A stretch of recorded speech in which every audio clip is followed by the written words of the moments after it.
Then saying hello to Ken Dodd.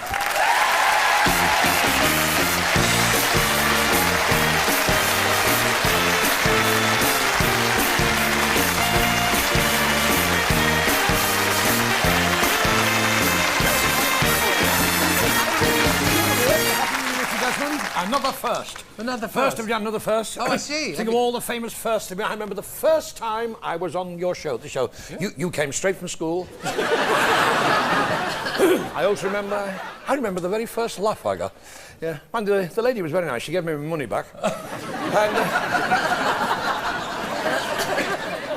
have you made any New Year resolutions? Oh, yes. 1997 can be a very important year for all of us, so I'm going into politics. Politics, you yes, can? I'm going into Parliament, yes. I might end up as Chancellor of the Exchequer, you never know. It would be nice to... Well, you could look after the accounts. I'd like to be... It would be nice to be near me money. See, I represent... It's a new party, the Not Just Lateral Party. And I went along to be selected to the committee rooms, and very nice, the three old cocks there. There was a picture of Lloyd George there, and a poster here on how to revive a man who's had an electric shock. That's a bit disgusting, actually. So I said to him, I'd like to stand as a sitting MP. He said, well, have you any policies? I said, yes, I've got 2 at the Royal and 1 with the Prudential. He said, how's your manifesto? I said, well, since I put the ointment on, I said, look here. What about foreign affairs? Well, I said, there's a barmaid in Mallorca, but she never writes, you see. He said, what do you think of the European position? Well, I said, it nearly put me back out.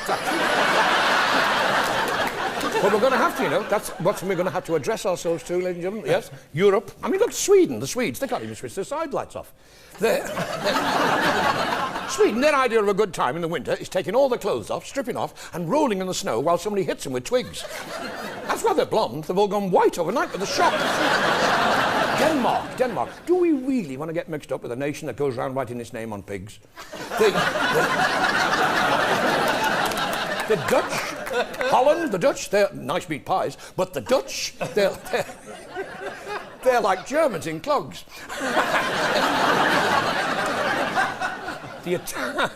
Now, Italian men, they're very sexy Italian men. It's all that pasta, too much starch. Yeah. Well, see what it does to your collars, but it's a beautiful... Rome, been there, Rome. Oh, all those lovely sights. We did the whole lot, you know, 3 coins in the fountain. Luckily, I could swim, so I got mine back. But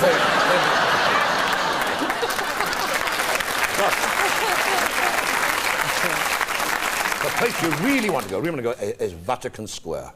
The Vatican Square, there must be all those lovely domed buildings, lovely marble columns, and people, hundreds go there, thousands go there just to stand and well. The day I was there must have been about 200,000 devout people all standing there waiting, and this little balcony way up there, the cardinal comes out with his red hat on, and he talks to me in Latin. He said, "Oh, you're diddling!" And they all diddling in Latin, and they all respond, "We're diddling, okay." Would anybody like to have a game of dominoes? Yes, we'd like to have a game of dominoes. Are you knocking? No. I've got any news for you, because we'll spit it out. Is it his nibs? He's not too clever. His nibs, you got to have a new art. His nibs, you got to have a new art. Now, he said, I know every one of you devout people, you all want to give your art to his nibs. But he said, we're not to be fair for one person to have the great honour of giving his art to his nibs. So he said, tell you what I do. What do you do? He said, I drop the feather from the balcony, and the breeze he taketh the feather. And whoever the feather lands on, that one person will have the great honour of giving his art to his nibs. He said, I drop the feather now. And 200,000 people all start going...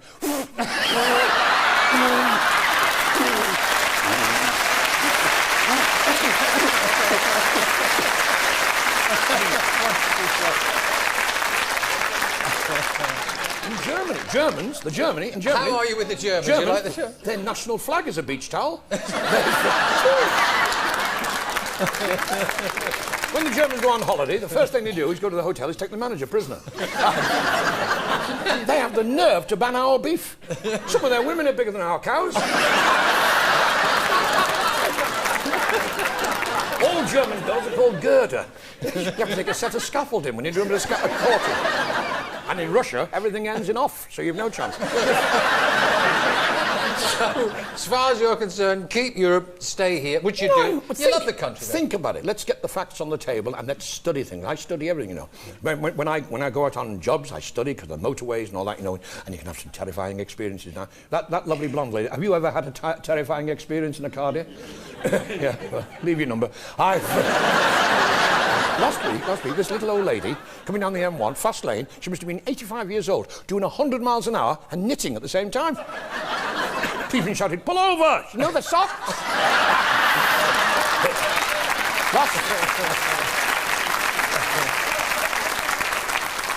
Lady last week borrowed her husband's brand new car, brand new B-registered car.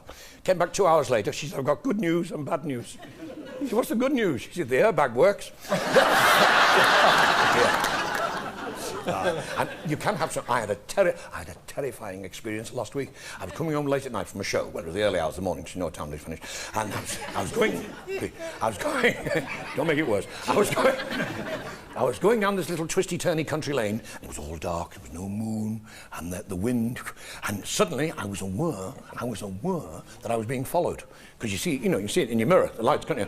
And I went left, he went right, and left, right, and I was frightened. I was really scared because you read in the newspapers, don't you, about these flying saucers? You know, the X-Files. See these UFOs come down to Earth and abduct young virile men. They kidnap men and take them back up to the planet Venus, which, as you know, is ruled by a race of big, strapping, voluptuous women with big chests and red hair and little tights and boots.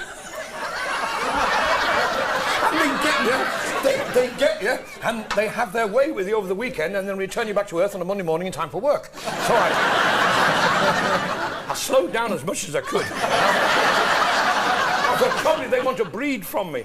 But I was still aware that this car was funny because I could see its lights in my mirror, and it had lights on this car, and it said Ekilop. So I thought, I wonder. It actually said Ekilop. I thought, I wonder who these Ekilopians are. Perhaps they work for these Venusians, these big, strapping women with pointy chests and metal studs, and criss-cross leather thongs all over. And they get you, and they mess about with you a lot. And then return you back to Earth on a Monday morning in time for work. So I pulled in this lay-by and I stopped, and I got out. I said, use my body how you will, but please don't mark my face. Well, out of this Ekilop car got the biggest policeman you've ever seen. A huge, hairy armed Rosler he was. Big copper, and he had like sort of an orange donkey jacket. It didn't suit him. And he had this, like a policeman's flat hat with a draft board on, and a peak crushed right down over his nose where he'd been sneaking under chip shop counters looking for free fish. And he came over to the car, and he stuck his head through the car window, and he wasn't wound down, so he didn't like that. He said, driving licence, insurance company, which insurance company are you with? I said, well, I used to be with Scottish Widows, but she got married again. He said, I can smell your breath. I said, oh, you should talk. Oh. It's worse than our dogs, and he drinks out of the toilet. He got this little black book out. He said, why were you driving so erratically? I said, UFO. He said, I'm writing all this down. He said, have you ever been up before the magistrates before? I said, well, what time did you get up, please? They get very sarcastic, policeman. Yeah. He said, I see you shaved your moustache off. Where were you rushing off to, Mr. Mansell? 9 out of 10, the Diddy Men, I mean, are they happy? And little Dickie Mint's become a star. The Diddy Men, they've just been on short time for a while, but they've been on holiday to Littlehampton, and now they're back again. And Dickie Mint's a star in his own right. I'd love to see him here one day. You'd like to see Dickie Mint? Yeah. Would you like? Yeah. He's here. He's here. He's waiting outside. Go on. Go get him. I've got Dickie Mint. I'll go and get him.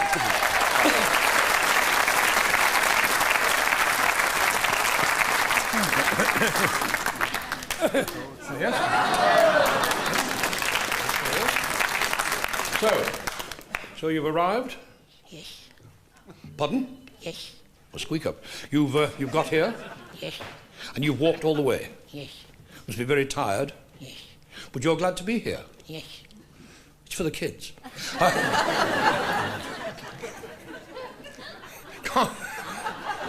If you walked all the way, Dick, you must be very tired and very thirsty. Yes. Would you like a big bottle of brown beer? Watch my lips. A big bottle of brown beer and some brown bread and butter, or a shandy? A shandy. Good. Very pleased to hear you say that. Are you... Are you going to do the alphabet backwards? What? The alphabet, you know, 26 letters. I shall make it very different from myself. Are you going to do the alphabet backwards? No. Good. Well, that's it then. Don't need to hold it up then. I'd like to hear you say Peter Piper picked a peck of pickled pepper. A peck of pickled pepper Peter Piper picked. So would I. You probably want to say red leather, yellow leather, red leather, yellow leather, red leather, yellow leather.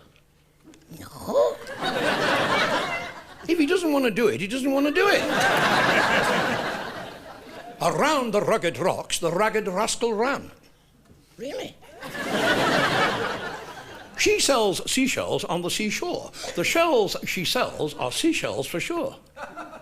Oh. Sarah, sitting in the shoe shine shop. Steady.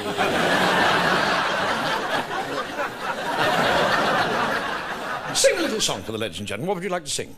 What do you know? Oh, very droll, yeah. Well, who's your favourite pop artist? Who's your favourite Hollywood star? Nicky Nouse. Who? Nicky Nouse.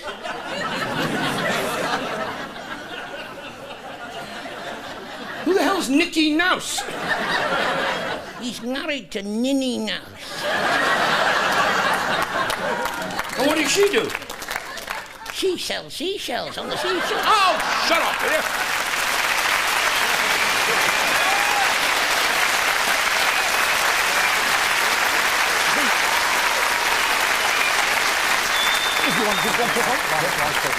I wish you a very good year. I hope everything works out. And to you and all your family, because the family audience are our audience, Des.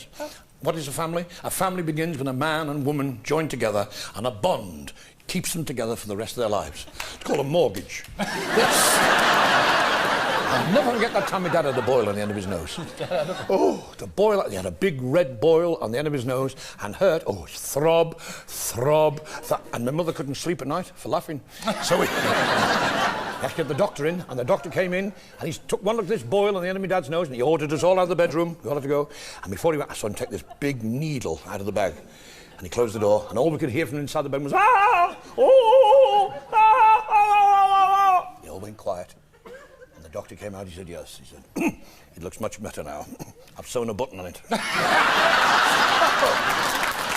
Dodd, ladies and gentlemen. Ken, thank you. Happy New Year to you, Ken. Very happy New Year. Ken Dodd. Happy New Year. Thank you.